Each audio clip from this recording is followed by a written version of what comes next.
Meron po tayo nabalitaan at ito'y naitanong sa atin na meron daw na balak ang Vice Presidente na pumunta sa Kuwait, no? Sa Kuwait ng August 8. Pero as we speak, wala pa pong naihahain na request for travel authority ang Vice Presidente sa sinasabing pagbabiyahe. Well, sila naman yung lagi nagsasabi na huwag mag-propagate ng fake news and misinformation.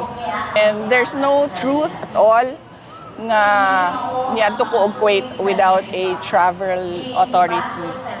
So, I guess, isa na naman yon sa ginagawa ng Office of the President na yung ilihis ang usapan sa kung ano ang totoong nangyayari sa ating bayan. So kakahapon, nakita natin na unfavorable sa administration ang desisyon ng Senate of the Philippines. So gumawa na naman sila ng kwento na umalis ako ng bansa ng walang travel authority para doon na naman matutok yung attention ng mga tao and matuloy na naman yung lagi nilang paninira sa akin. Ang sinasabi ko nga, ang tawag dyan is political scapegoating.